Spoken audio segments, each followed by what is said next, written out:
I love Pico, and of course, I want Pico to be spread out to other places. In the United States,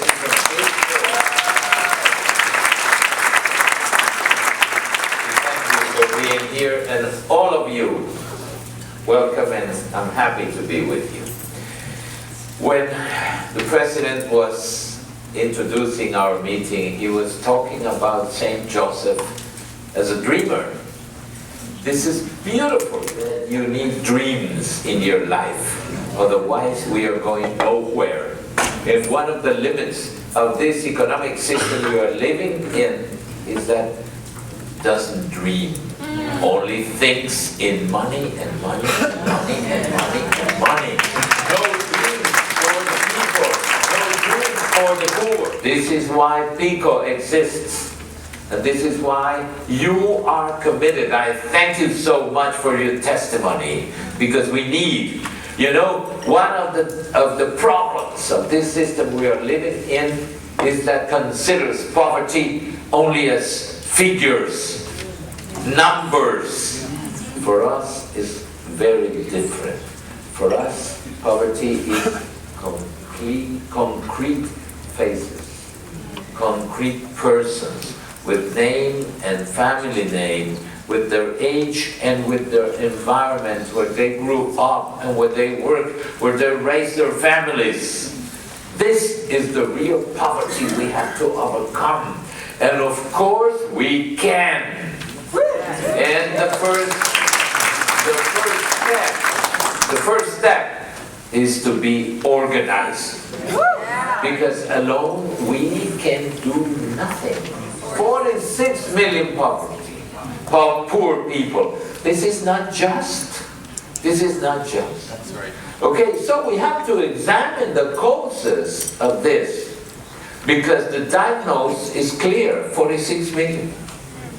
The diagnosis is unjust, unfair. We must not have so much poverty in a developed society, in a rich society. Why? Okay, let's go deep into the clinic. In order for this system to exist with all the purity intended by its fundamental tenet, what is required is a mastery of its technique of money and debt, constantly playing with the speculative cards of finance, which ultimately end up being a game of chance. It's like entering in a lottery of speculation and robbery, foreclosure, which is a crime. It's a crime against the poor.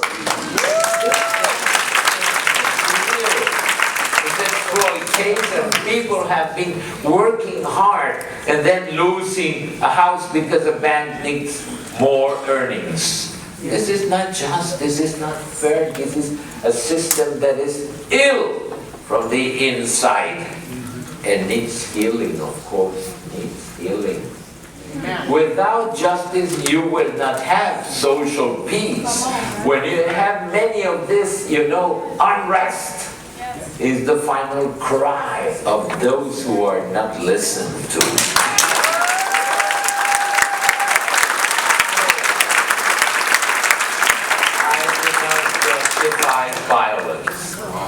I do not justify violence. Violence is not Christian, it's not human, it's destroying. But sometimes you can understand that when the voices are not heard, there are limits. And sometimes people desperate can cross those limits. So at the beginning, the system is ill. And so we need to work to cure this system.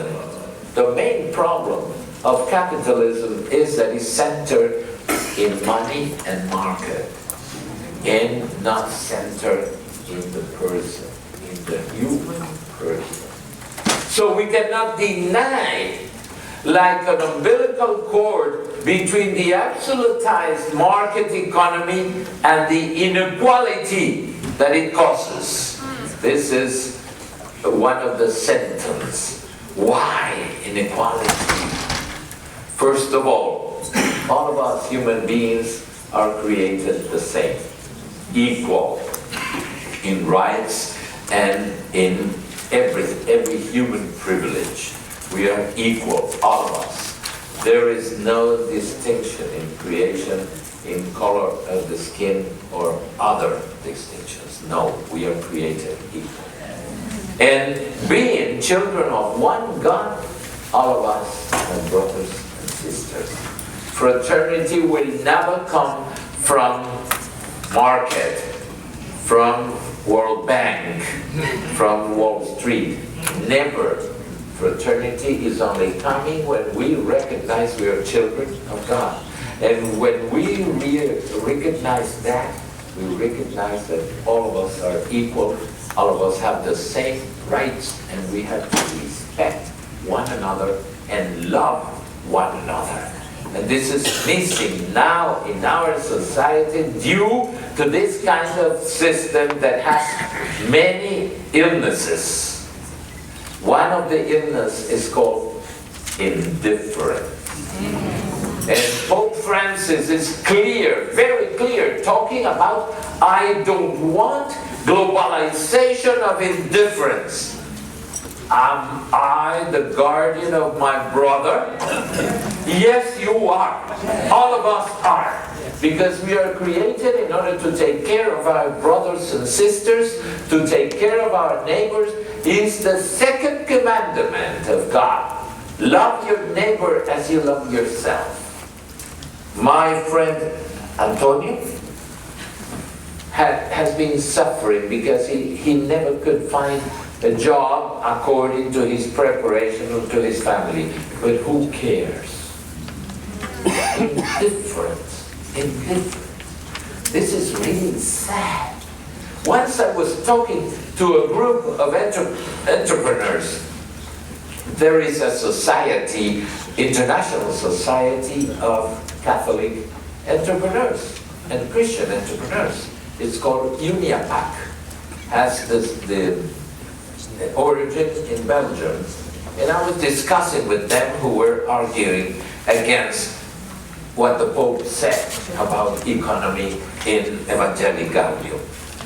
And I said, you're very Catholic. Oh yes, we are. How many of you have taken care at least of one poor man or woman? Nobody. I said, then you're not good Catholic. Because all what we need is practice our faith every day, and especially coming out from yourself to take care of another one. So I was given those entrepreneurs, and I said, for the next meeting, I would like to know how many poor people you were helping. And it was beautiful to know after 1 year, some of them said, I realized that I was earning too much in my enterprise. So I decided to create 5 places of work. Wonderful!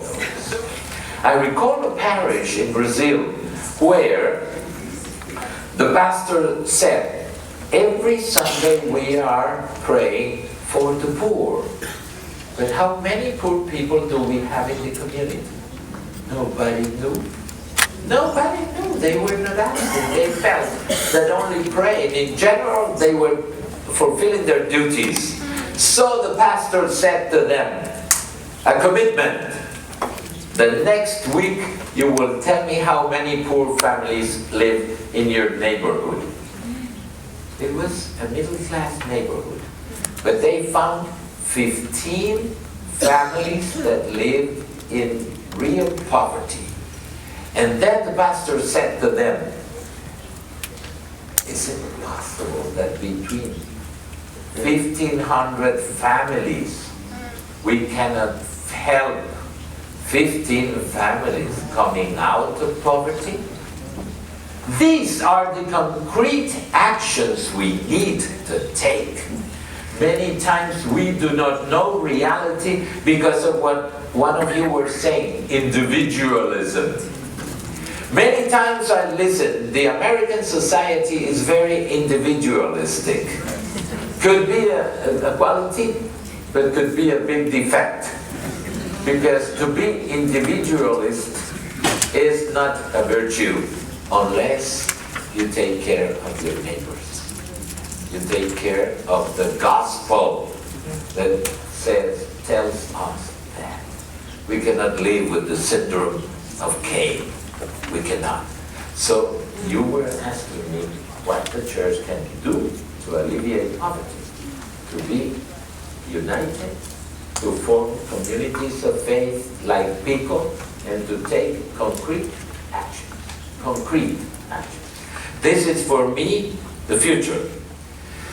But you see then that an economy that excludes is not the right thing, and it's necessary to change it. When I think of egoism in our country, there's also a sense of, in our media and in a lot of the narratives we hear about each other, right? About those who have been formerly incarcerated, minimum wage earners, homeowners that lost their homes, immigrants. There are these narratives that have no mercy and are not compassionate towards. I love that, because we are in a holy year of mercy. This is how, of course, it will start on December the 8th, but who forbids us to start already?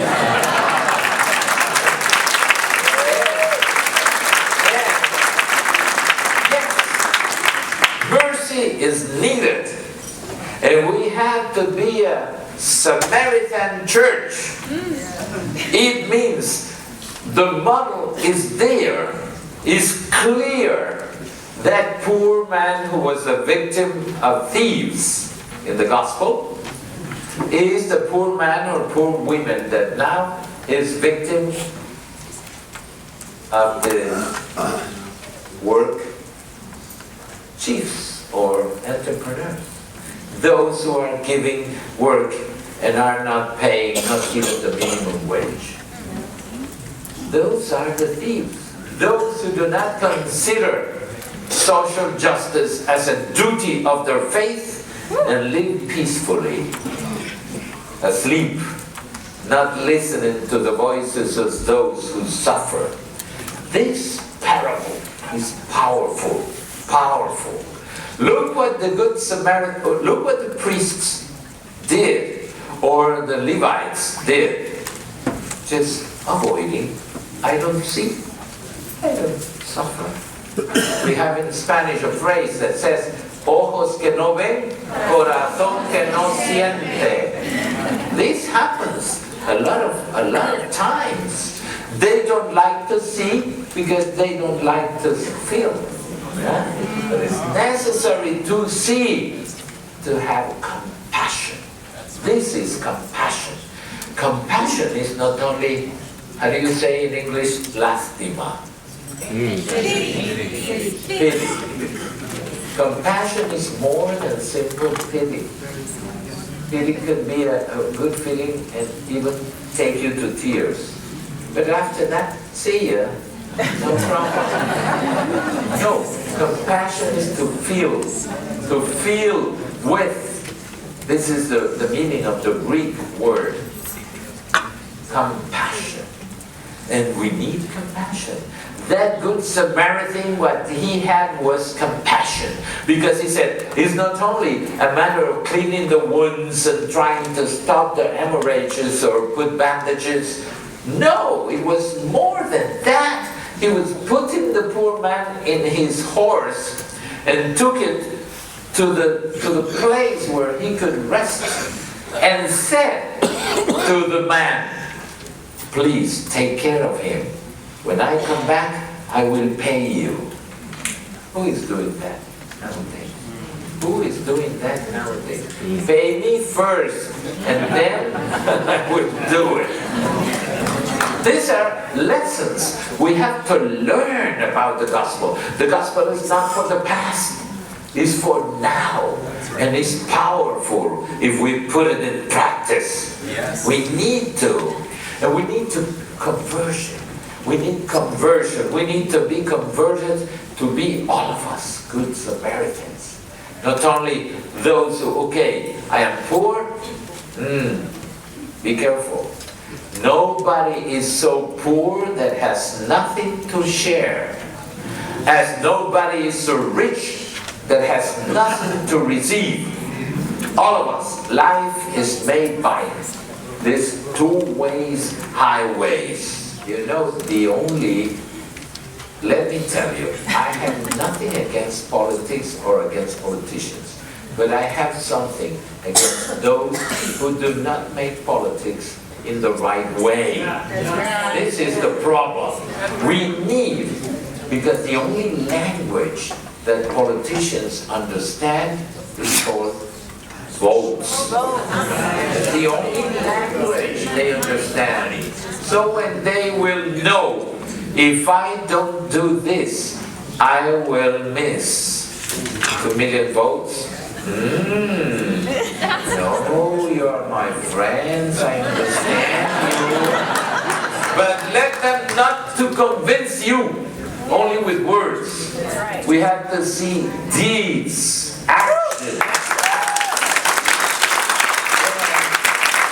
It's a pity when somebody is promising a reformation in migration laws and didn't do it. This is also, we need to see results. Otherwise, we will be always favoring the system of injustice. The only language that politicians understand is votes. So don't give your votes without conscience. Don't do it. Secondly, there are subjects that nobody talks about. Do you know the amount of money that is used or misused in political campaigns? It's a shame. It's a shame, because justice would say, okay, you will spend $1 in your political campaign, another one alleviating poverty. That could be justice. How come? Some one of you were talking, or maybe this morning before, I don't recall exactly. What happens when the crisis erupted here? There was money to rescue the banks.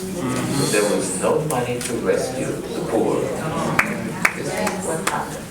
This is what happened. This is not fair. This is not just. And it's necessary to denounce that.